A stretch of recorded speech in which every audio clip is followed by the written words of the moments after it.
Yang tahu hanya presiden. Udah. Jawabannya satu. Tentang reshuffle yang tahu hanya presiden. Titik.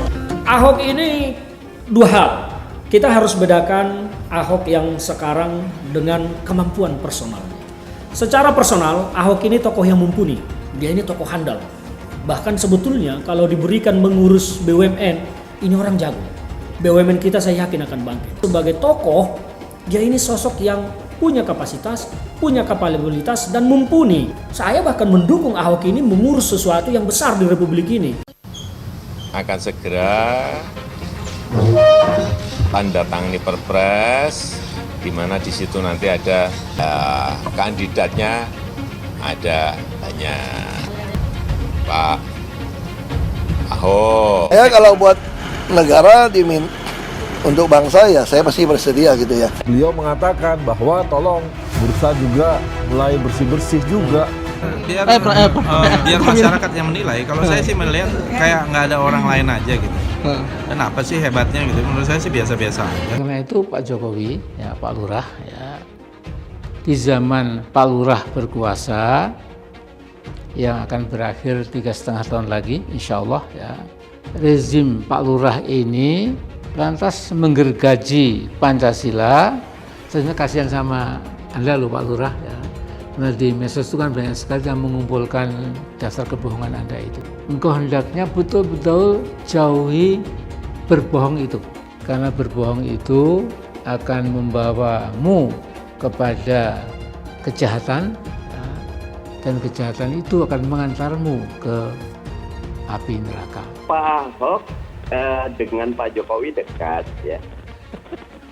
Jadi menteri kan hak prerogatifnya presiden. Sangat menyakiti rakyat. Pilih yang punya kapasitas. Maaf Pak Ahok itu kinerjanya orang mungkin mengatakan bagus, tapi saya melihat dalam beberapa hal dia itu justru mengalami kegagalan. Saya melihat Pak Jokowi saat ini sudah sangat percaya diri sekali untuk menggeser-geser kursi, bahkan anggota-anggota koalisi gitu. Saya sih memprediksi juga kalau ada yang nakal-nakal nih kan, anggota koalisi ini kan ada yang genit nih. Saya merasakan juga dak-dikduknya para menteri ya, supaya reshuffle ini dilakukan dengan baik dan benar. Ciri-cirinya sebetulnya bisa terbaca dari periode pertama. Biasanya yang paling mudah adalah kontroversial. Pasti akan terjadi pelantikan dari kedua kementerian ini dengan usulan yang disampaikan oleh Bapak Presiden fix. Saya memiliki keyakinan kuat bahwa dalam pekan ini, tapi kalau tidak dalam pekan ini, boleh jadi pekan depan. Satu karakter kepemimpinan yang dimiliki oleh Bapak Presiden Joko Widodo itu adalah tidak lambat dalam mengambil keputusan, tidak ragu, dan tidak membiarkan masalah itu berlarut-larut. Makanya kenapa saya meyakini bahwa Presiden akan mengambil keputusan kemudian melantik dua menteri itu dan mungkin kepala badan atau yang lain-lain itu dalam pekan ini. Semua menteri berorientasi nyari duit, ngerampok, korup, saya rasa sudah layaknya untuk dicopot. Artinya kan ini kritik kita terbuka. Kalau ada kritik terbuka di media ini juga nggak didengar, artinya ini kan menteri-menteri ini bebal gitu loh. Karena jangan sampai presiden dianggap tukang bohong. Kalau menurut saya, Ahok ini kan dekat sekali sama taipan-taipan reklamasi. Paling cocok tuh jadi preskomnya atau direkturnya Podomoro, itu paling baik. Misalnya, Enggar itu import ugal-ugalan, korup, Jokowi nggak berani pecat. Sasaran tembak nih enak nih, iya kan? Biarin aja mereka ngomong radikal-radikal, ini bahan baku. Kalau terjadi sesuatu nanti, ya kan, rakyat udah bersama yang kepengen perubahan. Nah, harapan kita Pak Ahok bisa membawa kebaikan, bukan bikin kisruh memimpin BUMN. Harapan kita, jadi jangan diulangi lagi karakter yang kurang baik ya waktu memimpin DKI dengan petantang-petenteng, memaki kiri kanan itulah. Perubahan, transparansi, dan profesionalitas dalam mengelola manajemen bisa dilakukan tanpa perlu memaki, mengeluarkan kata-kata kasar kepada orang yang dipimpin. Sekali lagi, harapan kita jangan sampai ya, suasana politik sudah kondusif ya, situasi pembangunan juga on the track, semua bahu-membahu bersatu membangun bangsa. Jangan sampai ada gara-gara nilai setitik rusak susu sebelah. Jadi harapan saya Pak Ahok belajar betul dari pengalaman memimpin DKI, jangan maki-maki orang, jangan petantang-petenteng waktu nanti menjadi pimpinan BUMN. Perlu figur-figur yang menjadi bisa pendobrak. Ya kan nggak mungkin 140 orang dipegang satu orang. Ya kita harapkan ada perwakilan-perwakilan yang memang punya track record pendobrak, tidak artinya salah dan benar, tapi untuk mempercepat daripada hal-hal yang sesuai diarahkan, yaitu satu bagaimana menekan daripada energi, ya kan, juga bersamaan juga membuka lapangan kerja. Menurut saya Pak Ahok ini masih kontroversi. Sayang Pak Jokowi kalau mengajukan Pak Ahok, akan timbul banyak sekali respon yang itu nanti buruk terhadap modal sosial bangsa. Mestinya Pak Jokowi lebih bijak. Jokowi melakukan reshuffle yang ada permasalahan baru yang muncul, atau Pak Jokowi atau pemerintah mendapatkan beban baru karena calon menteri yang diangkat adalah figur yang bermasalah, yang akhirnya bukan menjadikan solusi tapi menjadi beban bagi masyarakat. Apalagi kita tahu selama yang bersangkutan di Pertamina menjadi komisaris, ya kinerja beliau biasa-biasa saja. Dia minoritas, dia mulai tahu pertama kafir, kedua goblok. Kitab Bible Kristen itu bohong. Saya bukan mengatakan Bible Kristen fiksi, Bible Kristen itu palsu. Pernahkah Ahok itu kerasukan setan? Tidak, dia tanya itu. Karena sesama setan tidak orang saling menggoda.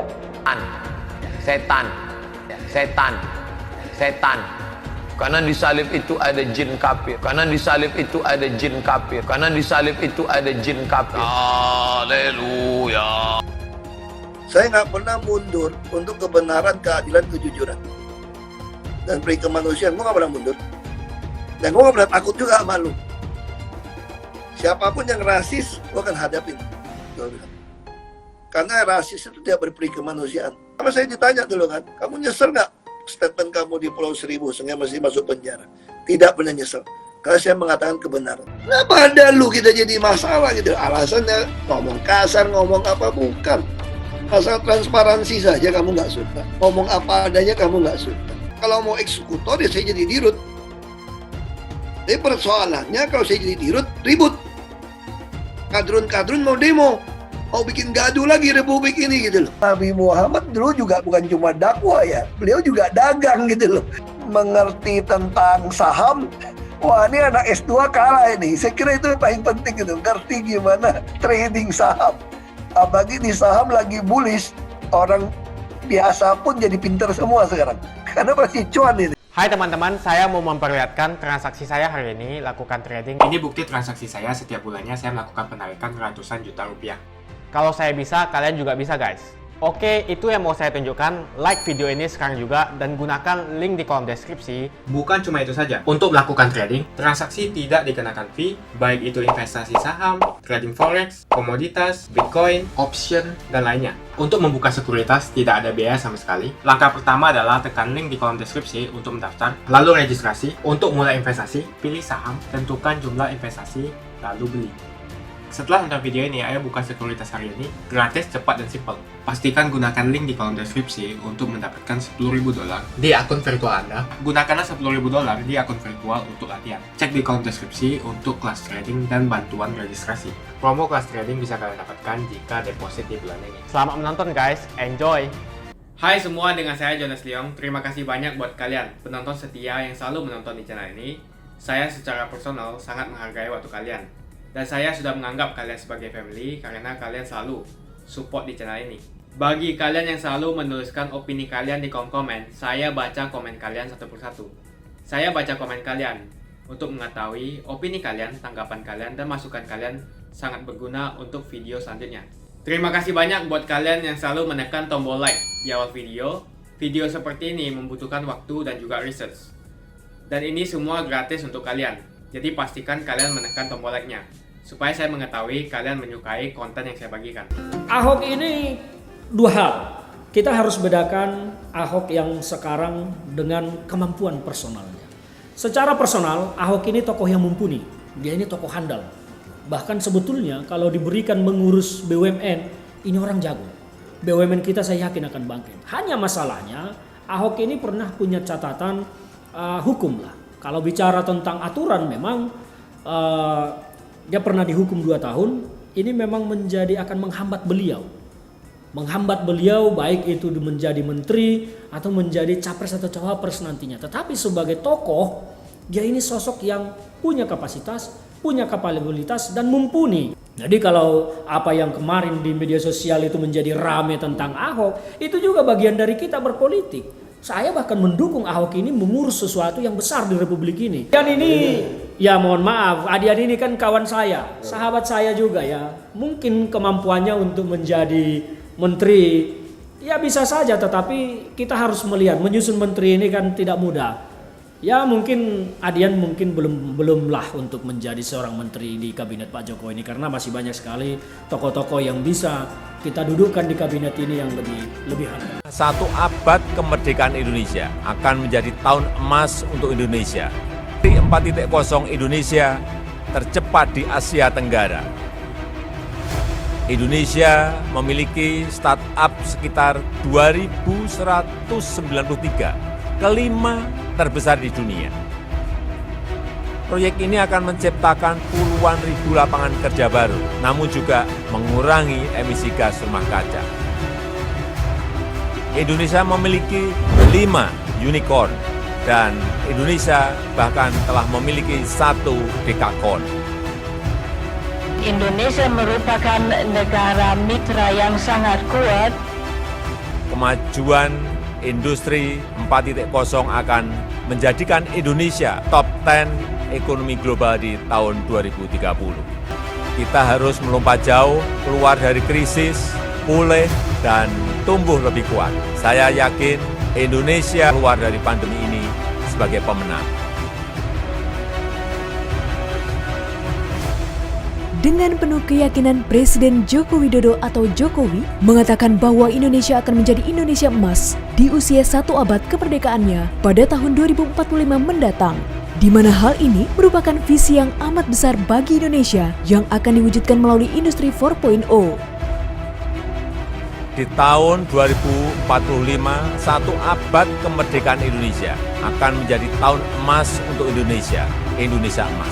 Ini adalah visi besar Indonesia, Indonesia emas, yang diwujudkan melalui industri 4.0. Hal tersebut diungkapkannya dalam pembukaan Hannover Messe 2021 secara daring yang juga dihadiri oleh Kanselir Jerman Angela Merkel. Hannover Messe sendiri merupakan pameran teknologi industri tahunan terbesar Jerman di dunia yang berfokus pada berbagai isu teknologi dan solusi industri manufaktur terkini, termasuk penerapan teknologi dalam revolusi industri keempat. Hadir dalam perhelatan akbar tersebut tidak hanya menjadikan Indonesia sebagai negara pertama di ASEAN yang menjadi official partner country, tetapi juga mendukung upaya nation branding atas posisi Indonesia sebagai salah satu kekuatan baru ekonomi dunia dan pelaku manufaktur global.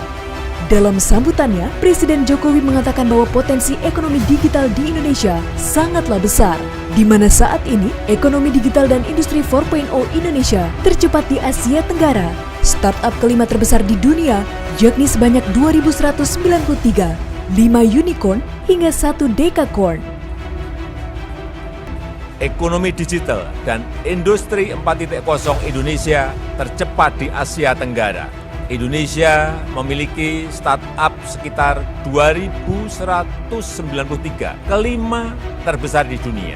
Indonesia memiliki 5 unicorn dan Indonesia bahkan telah memiliki 1 dekakorn.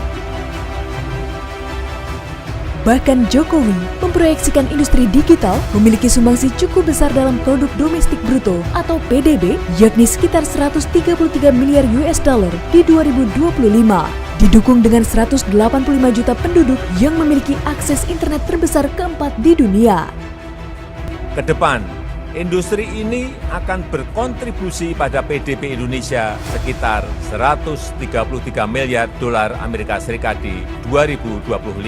Didukung 185 juta penduduk yang memiliki akses internet terbesar keempat di dunia, kemajuan industri 4.0 akan menjadikan Indonesia top 10 ekonomi global di tahun 2030. Diketahui sejak tahun 2018, pemerintah Indonesia berkomitmen membangun industri manufaktur yang berdaya saing global melalui percepatan implementasi Industri 4.0.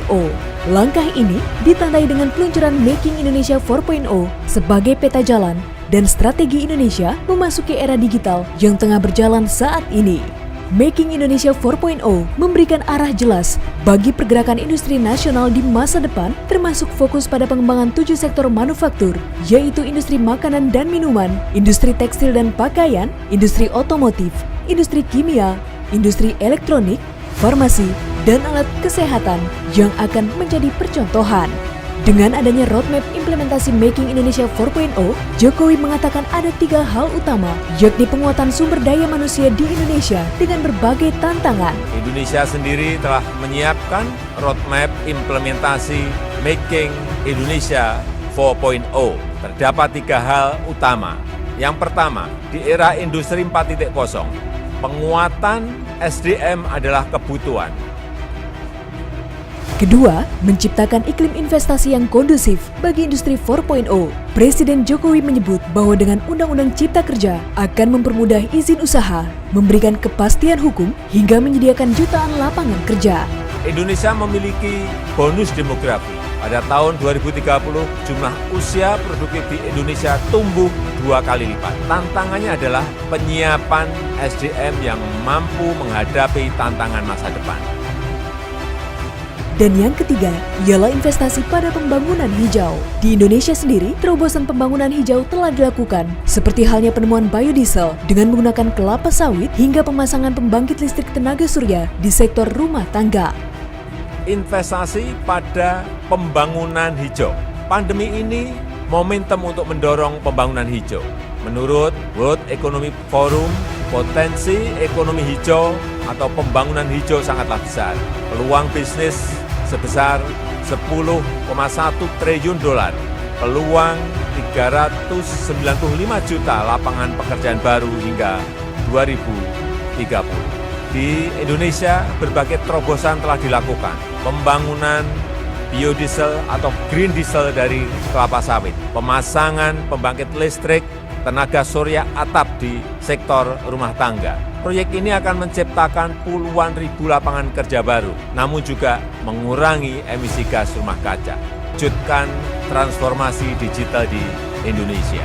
Kita harus melompat jauh, keluar dari krisis, pulih, dan tumbuh lebih kuat. Saya yakin Indonesia keluar dari pandemi ini sebagai pemenang. Harusnya angkatan generasi kita itu merasa malu, nggak korbanin nyawa, apa darah aja enggak kok. Cuma nggak korupsi, masa nggak sanggup. Di zaman Pak Lurah berkuasa, yang akan berakhir 3,5 tahun lagi, insya Allah ya, maka selalu dikatakan Pancasila dan Undang-Undang Dasar 1945 menjadi rujukan utama. Seperti kita lihat bersama, rezim Pak Lurah ini lantas menggergaji Pancasila lewat geleng angguk dengan DPR RI yang sudah menjadi tukang stempel, ya, tukang stempel kemauan eksekutif. Misalnya muncul rencana undang-undang haluan ideologi Pancasila, HIP.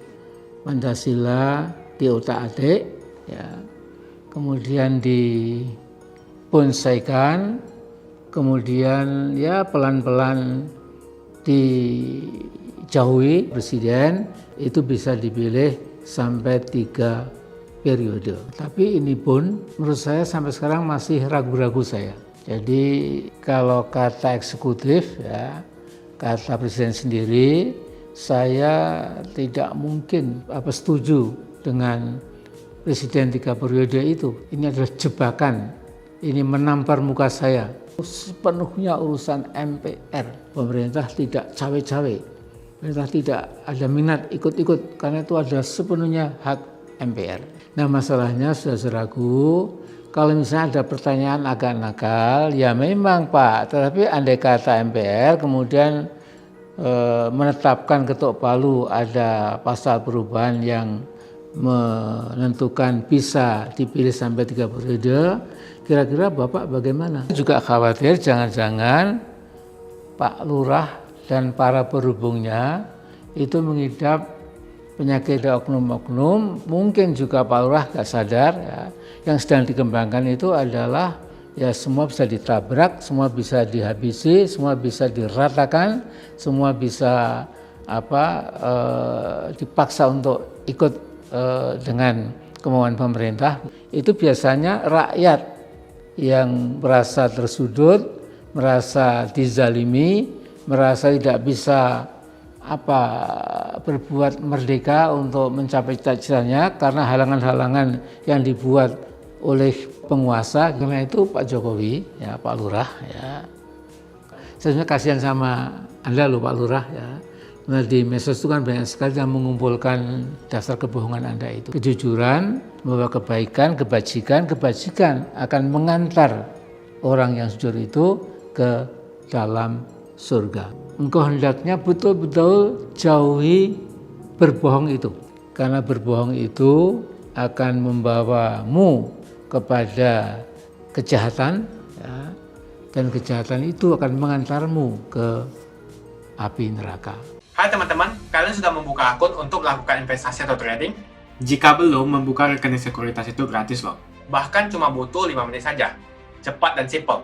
Dan semua bisa dilakukan secara online. Sampai saat ini ketika kita mau melakukan investasi saham atau trading forex, kita masih menggunakan cara yang kuno. Seperti kita menelpon banker atau broker yang melakukan atau mengeksekusi transaksi kita. Tapi apakah kalian tahu, untuk membeli saham atau forex, kita cuma login, lalu memilih apa yang kita mau, lalu masukin angka berapa banyak yang ingin kita beli, lalu tinggal klik. Sesimpel itu. Sampai saat ini kita bingung mau investasi saham luar negeri, trading forex, komoditas, dan cryptocurrency di mana tepatnya. Di sekuritas ini kita bisa melakukan semua transaksi. Sekuritas ini merupakan one-stop shopping. Sampai saat ini kita membayar fee di setiap transaksi kepada banker atau broker. Setiap kita melakukan transaksi jual beli, biasanya kita dipotong fee oleh platform kita. Kalau dalam 1 bulan kalian melakukan transaksi 1 kali, mungkin tidak terasa. Coba kalian melakukan trading sebanyak 100 kali. Sudah berapa fee-nya? Misalnya kalian membeli saham Google dengan fee per transaksi $10. Jika kalian membeli saham Google 10 kali, maka fee transaksi sudah $100. Belum lagi kita akan dikenakan fee ketika kita menjual saham itu. Itulah sebabnya saya memilih sekuritas ini, karena tidak ada fee sama sekali. Saya ulangi, tidak ada fee sama sekali ketika kalian melakukan transaksi. Dan yang kedua, kalian bisa melakukan unlimited trading atau trading sebanyak apapun. Kalian bisa melakukan trading 10 kali, 100 kali, 1000 kali dalam sehari tanpa dikenakan fee. Jadi berapa banyak uang yang kita hemat dari fee saja. Mau beli saham Google 1 unitnya mahal. Di sekuritas ini kita bisa memulai trading dengan $1 saja. Dengan $1 atau Rp14.000 kita sudah bisa membeli saham Google. Menarik bukan? Saya sudah lama menggunakan sekuritas ini. Dan setiap bulannya saya melakukan penarikan ratusan juta rupiah. Jadi bergabunglah hari ini dan mulai trading hari ini. Jadi apa yang kalian tunggu? Mendingan kalian cobain sendiri aja deh. Tutorial bisa kalian cek di kolom deskripsi dan pastikan gunakan link di kolom deskripsi untuk mendapatkan $10.000 di akun virtual Anda. Gunakanlah $10.000 di akun virtual untuk latihan dan mengenal lebih jauh tentang platform ini. Cek di kolom deskripsi untuk kelas trading dan bantuan registrasi. Bukan cuma itu, kalian akan dapatkan kelas trading gratis yang nilainya Rp3 juta jika kalian deposit di bulan ini. Kasih banyak buat kalian yang nggak skip dan nonton video ini sampai habis. Saya secara personal sangat menghargai waktu kalian. Makasih banyak buat kalian yang sudah tekan tombol subscribe, dan makasih banyak buat kalian yang sudah tekan tombol loncengnya. Jangan lupa bagikan informasi ini ke teman atau family Anda. Mungkin teman atau family Anda membutuhkan investasi ini. Oke guys, sekian dulu dari saya. Jangan lupa follow Instagram saya di @johannesleongofficial untuk kata-kata motivasi setiap harinya. Bagi kalian yang termotivasi nonton video ini, ayo like video ini dan subscribe di channel ini. Dan buat kalian yang sudah subscribe di channel ini, jangan lupa tekan tombol loncengnya supaya kalian mendapatkan notifikasi setiap kali saya upload video.